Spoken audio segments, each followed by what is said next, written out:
नमस्कार, आप देख रहे हैं सी न्यूज भारत और मैं हूं आपके साथ ज्योति अरोड़ा। बड़ी खबर राजधानी लखनऊ के इको गार्डन से है, जहां 161 दिनों से बहाली की मांग को लेकर धरना दे रहे उत्तर प्रदेश पावर कॉर्पोरेशन के TG2 कर्मचारियों का धैर्य अब जवाब दे रहा है। बता दें कि विद्युत विभाग की गलत नीतियों के चलते 3 साल की सेवाएं लेने के बाद 26 मई 2018 को कुल 603 TG2 कर्मचारियों को बाहर का रास्ता दिखा दिया गया था। तब से ये कर्मचारी बहाली की मांग को लेकर दर-दर की ठोकरें खा रहे हैं।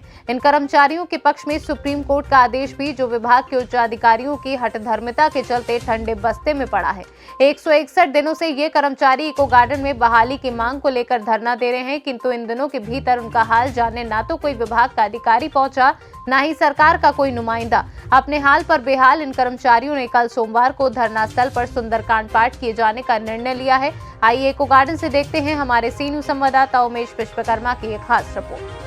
जैसा कि आप देख रहे हैं, राजधानी लखनऊ के इको गार्डन में उत्तर प्रदेश पावर कॉर्पोरेशन के TG2 कर्मचारियों द्वारा लगातार 161 दिनों से यहाँ पे धरना दिया जा रहा है, बहाली की मांग की जा रही है। बता दें कि सुप्रीम कोर्ट के आदेश के बावजूद भी विभाग ने इनका समायोजन अभी तक नहीं किया है। ये लोग दर-दर की ठोकरें खा रहे हैं। लगातार 161 दिनों से यहाँ पे भूखे प्यासे बैठे हुए हैं। इनकी माली हालत ख़राब हो चुकी है। ये समाज में मुंह दिखाने लायक नहीं बचे हैं। कहीं न कहीं इनके ऊपर आरोप लग रहे हैं कि ये लोग फर्जी तरीके से नौकरी पाए थे, बाहर का रास्ता दिखा दिया गया है। किंतु एक बड़ा सवाल है कि इस मामले में सुप्रीम कोर्ट ने स्पष्ट आदेश दिया है, उसके बाद भी विभाग मानने के लिए नहीं तैयार है। अब इनके सामने एक समस्या ये है कि ये अब जाएं तो जाएं कहाँ। धरना के अलावा इनके पास कोई विकल्प नहीं है। 161 दिनों से सत्याग्रह कर रहे हैं, भूख हड़ताल किए हैं, अधिकारियों का दरवाज़ा खटखटा चुके हैं। अभी पिछले दिन ऊर्जा मंत्री के आवास मथुरा पर भी ये लोग पहुंचे थे, जहां पुलिस बल का प्रयोग कर इनको वहां से भगा दिया गया, इनको बेइज्जत किया गया। इसी क्रम में यहाँ पे भाई साहब हैं, क्या नाम है आपका? सर, मेरा नाम रुपेश कुमार है जी। मैं जिला हरिद्वार का रहने वाला हूँ और इसी उत्तर प्रदेश पावर कॉर्पोरेशन में 3 साल तक नौकरी की है। उसके बाद में बिना किसी नोटिस के 3 साल के बाद हमें रातों रात तत्काल प्रभाव के आदेश से टर्मिनेट किया जाए, इस तरह के वर्डों से यूज़ करते हुए हमें निष्कासित कर दिया गया। और अब 3.5 साल हो गए हमें अपनी संवैधानिक लड़ाई लड़ते हुए। पहले हम double bench Allahabad high court गए, वहाँ से हमें मूल पद पर बहाली के आदेश हुए। फिर उच्चतम न्यायालय गए, वहाँ से भी हमारी समायोजन के लिए आदेश हुए।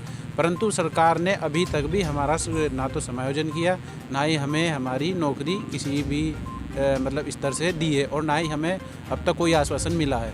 पर 161 दिन हो गए यहाँ पे हमें लगातार धरना देते हुए।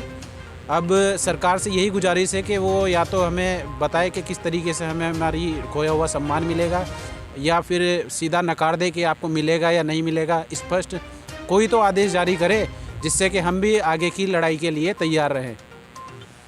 इसी के साथ साथ हम कुछ यहाँ पे कर्मचारी ऐसे भी हैं, इनसे हम बात करना चाहेंगे कि 161 दिन एक बड़ा लंबा समय होता है। लगभग 5 महीने हो चुके हैं यहाँ इको गार्डन में बैठते हुए, इनको धरना देते हुए।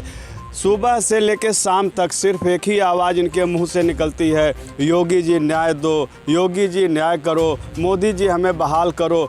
पता नहीं ये बात योगी जी के कानों तक पहुंच रही है कि नहीं पहुंच रही है। इसी क्रम में यहाँ पे इनका प्रतिनिधित्व कर रहे हैं जी। भैया, क्या नाम है आपका? मेरा नाम नेपाल सिंह है, मैं गाजियाबाद से हूँ जी। और बड़े दुर्भाग्य की बात है, आज हमको लगभग 5 महीने हो चुके हैं यहाँ धरने देते हुए।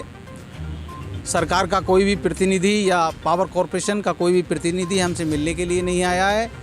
हम अब इको गार्डन से उठ करके माननीय मुख्यमंत्री जी, माननीय ऊर्जा मंत्री जी, माननीय कानून मंत्री जी, कृषि मंत्री जी, श्रम मंत्री जी, सभी मंत्रियों से, उप मुख्यमंत्री दोनों जो हैं केशव प्रसाद मौर्य जी और दिनेश शर्मा जी, इनसे सभी से हम अपनी गुहार लगा चुके हैं।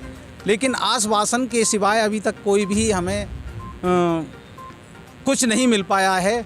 और मैं माननीय योगी जी, उत्तर प्रदेश मुख्यमंत्री से बार बार निवेदन यही करता हूं कि हमारी प्रकरण को संज्ञान में लेकर हमें उचित न्याय प्रदान करें, जिससे हमारा मान सम्मान जो गया हुआ है वो वापस आ जाए और हमारे जो पारिवारिक स्थिति है उसकी स्थिति जो है सुधार सके, और जो हमारे छोटे छोटे जो बच्चे हैं उनकी शिक्षा दीक्षा भी हो सके। मैं यही निवेदन करता हूँ माननीय योगी जी से। जी भैया, क्या कहना चाहते हैं? जी, मैं नंदलाल गाजियाबाद से। सर, हम कल 25 दिसंबर को, जैसा पहले से तय था, हम मथुरा भी गए थे ऊर्जा मंत्री आवास पे। वहाँ पे जो है हमें पुलिस बल द्वारा कई बार पहले धमकी दी गई कि आप यहाँ से चले जाओ वरना आप पे केस लगा देंगे। उसके बाद हमारे साथ बर्बरता करी गई और जो है हमारे एक साथी देश दीपक फ़ोटो भी वायरल किया था हमने उनको जो है 2-3 पुलिस वालों ने पकड़ा और गिरबान से पकड़ के यहाँ से जान से मारने की कोशिश की, आँख पे घूसा भी मारा। और हमारे, अगर हम मोबाइल से वीडियो रिकॉर्ड कर रहे थे तो हमारे मोबाइल छीने गए। ये देखो भैया, ये मोबाइल है हमारा, तोड़ दिया गया है और हमारे साथ जो है बहुत बदतमीजी करी गई है वहाँ पे, और हमें वहाँ पे धरने पे नहीं बैठने दिया। क्या ऊर्जा मंत्री जी, मुख्यमंत्री जी, यही होगा? हम सुप्रीम कोर्ट के आदेश के अनुपालन में आपसे मांग कर रहे थे शांतिपूर्ण तरीके से। क्या राम राज्य की सरकार में हमें इसी तरीके से न्याय मिलेगा? क्या हमारी आवाज़ को कुचल दिया जाएगा? क्या सुप्रीम कोर्ट की कोई वैल्यू नहीं रहेगी? हाई कोर्ट की, सुप्रीम कोर्ट की कोई वैल्यू नहीं है? तो 161 दिन यहाँ पे हो गया, हमें 5.5 महीने लगभग हो गए हैं यहाँ पे। सर्दी पड़ने लगी है, अब काफ़ी सर्दी है, तबीयत भी ख़राब रहने लगी है और लगभग हमें जो है इन 5 महीनों में हम बुढ़ापे की तरफ बढ़ चुके हैं। इन 5 महीने लखनऊ के इको गार्डन में धरना देना कोई छोटी बात नहीं है। इसमें हमने जो है अपने बुढ़ापे को बहुत करीब ला के रख दिया है। खान पीन हमारा बिगड़ गया है, यहाँ पे सेहत हमारी बिगड़ गई है, बच्चों से दूर हैं, पता नहीं बच्चे भी किस तरीके से बेचारे रह पा रहे हैं, किस तरीके से हम खर्चे चला रहे हैं इस चीज़ के। और हम जो है जगह जगह नए नए मंत्रियों से मिले हैं और कुछ मंत्रियों से जैसे फ़ोन भी करवाए गए हैं, अधिकारियों से फ़ोन करवाए गए हैं, तो मंत्री जी तो ये कहकर टालते हैं ये तो सपा सरकार की गंदगी है, ये है वो है और ये तो फर्जी हैं सब, इन्हें नौकरी पर नहीं रखते। तो दूसरे मंत्री को बात करने का मौका भी नहीं देते और सुनने में आता है कि भाई वो तुम्हारे निष्ठुर हैं मंत्री, जो है अति जो है संवेदनहीन मंत्री हैं, वो कुछ बात ही नहीं करना चाहते। तो मुख्यमंत्री ये लोग वही कर्मचारी हैं जो एक समय था संवैधानिक ढंग से नौकरी को प्राप्त किए हुए थे, सारी अर्हताएँ पूरी किए थे, सारे मानक इन लोगों ने पूरा किया था, किंतु 3 साल इनकी सेवाएं लेने के बाद कुल 603 कर्मचारियों को बाहर का रास्ता दिखा दिया जाता है। इसके जिम्मेदार कौन हैं ये तो विभाग के उच्चाधिकारी ही जाने, किंतु ये कर्मचारी विभाग के अपने उच्चाधिकारियों को ही इसका दोषी मान रहे हैं, पावर कॉरपोरेशन की गलत नीतियों का दोष बता रहे हैं। अब बड़ी विडंबना है कि जब इनको न्याय कहीं नहीं मिला तो ये लोग सुप्रीम कोर्ट के शरण में गए, जहां पे इनको न्याय तो मिला किंतु उस न्याय के आदेश का अनुपालन उत्तर प्रदेश सरकार नहीं कर रही है, उत्तर प्रदेश पावर कॉरपोरेशन नहीं कर रही है। अब ये जाएं तो जाएं कहां? अब एक ही उम्मीद इनके सामने बची है कि योगी जी के शरण में जाएं। योगी जी की शरण में एक ही रास्ता यहाँ इनको दिखाई दिया कि धरने पे बैठ जाएं।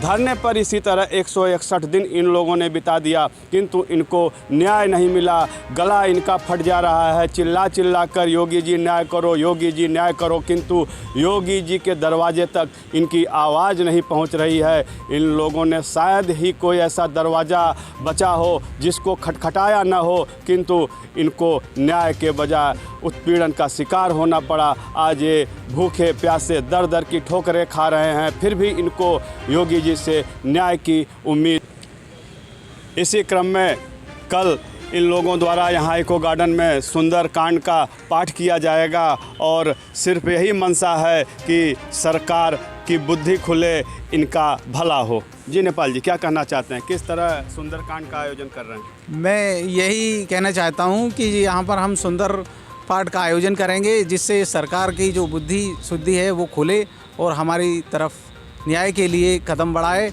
जिससे हमें समय पर न्याय मिलकर और हमें सम्मान मिल सके और हमें हमारी जो सेवा है वो वापस मिल सके।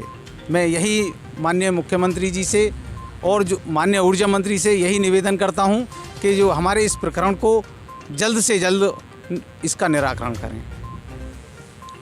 सही बात है, जब सारे दरवाजे बंद हो जाते हैं तो ईश्वर को लोग याद करते हैं। शायद इसी वजह से कल ये लोग सुंदरकांड का यहाँ पाठ करेंगे और ईश्वर से प्रार्थना करेंगे कि इनका भविष्य उज्जवल हो, इनका खोया हुआ सम्मान इनको वापस मिले और इस सुंदर कांड की गूंज योगी जी के कानों तक पहुँचे और इनको न्याय मिले। इसी उम्मीद के साथ कल ये लोग यहाँ इको गार्डन में सुंदर कांड का पाठ भी करेंगे। सी न्यूज़ से उमेश।